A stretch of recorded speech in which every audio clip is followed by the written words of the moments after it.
Joe, we talked about writing our own vows, and I kept thinking, I will write them, and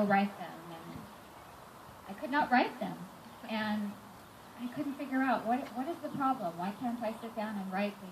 I know what I want to say, I know what I want to do, and then I realized it isn't about what I say, it's about what I feel. And what I feel for Joe is beyond what any book could tell me, what all I could write. This man has touched my life 40 years ago. We were both very shy. We separated. I went on to another relationship. It's no surprise. Had two absolutely wonderful sons who I can't say enough about. They've been my very best friends.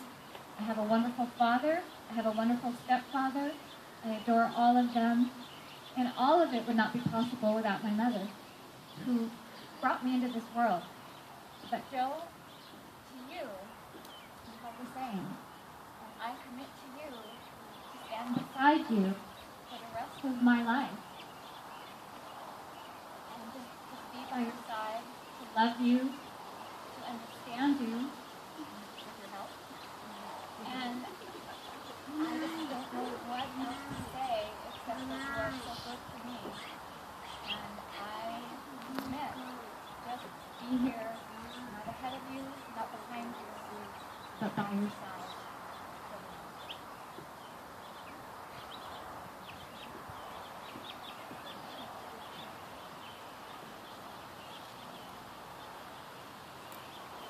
Ricky, we talked about that early on, about not a step ahead, not a step behind, but side by side.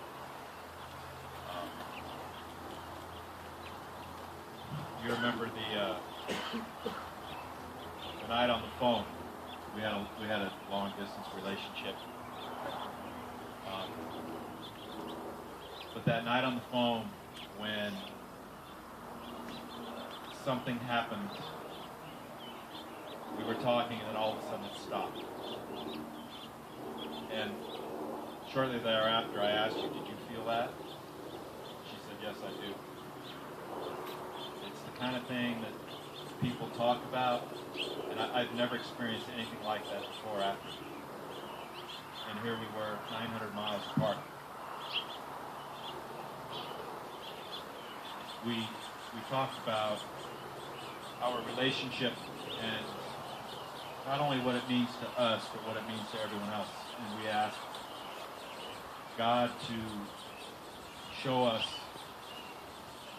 We committed our relationship to God, and we asked Him, show us what you would have us do with this relationship. We gave this relationship to God, and He has shown us. It's not a dream. People call it the stuff of dreams. It's not a dream. People call it a fairy tale. This is a fairy tale, but it's not a fairy tale. This is the way it's supposed to be. And this is what everybody wants. And we get to do this. We get to do this. And we talked about unfinished business. This is unfinished business, and we get to head to the finish line together. So I commit to you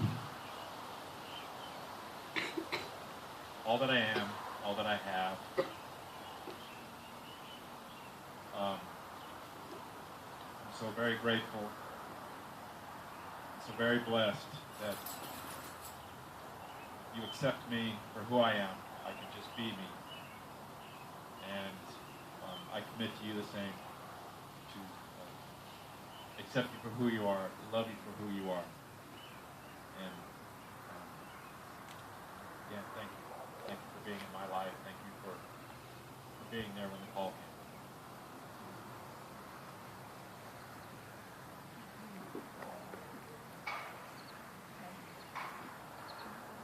I'm going to give both these guys just a little bit of a break and read you a story.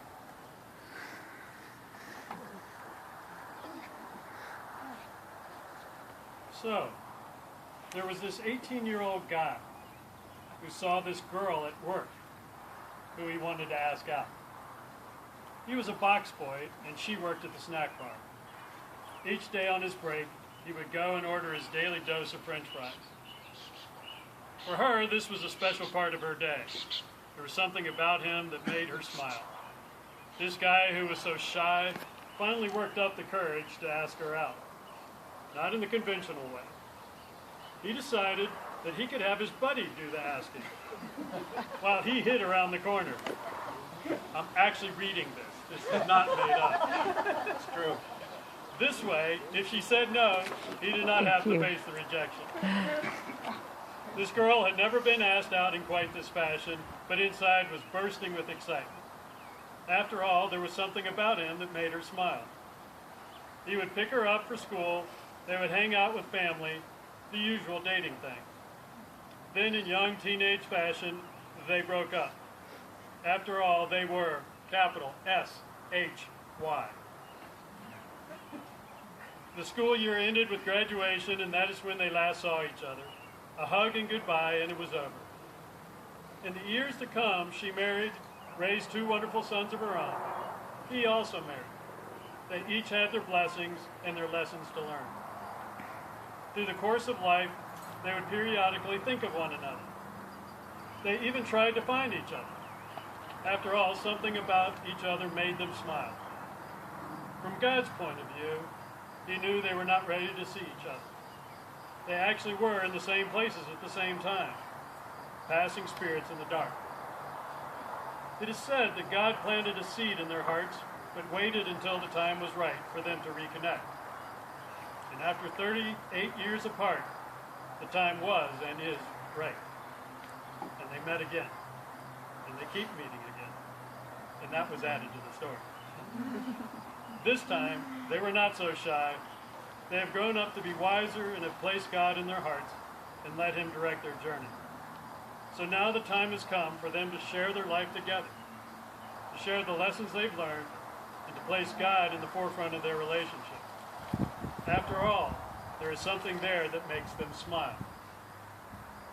Now is your turn to make your commitment. 2 simple words, I will. After the question I ask of you, I will ask 3 questions. It is about your relationship with one and or both of these wonderful people standing in front of us. First question. In the moment in which it is challenging, will you be present to remind these 2 of their commitment and love for each other? I will. I will. Thank you. In that moment in time when they might, it's unlikely, but if they did lose their curiosity for life, will you show up to help them and remind them of how beautiful a thing this world is and how they created that part of the life? I will. I will. And in this moment and going forward, will you love this couple as your own? I will. I will. Bravo.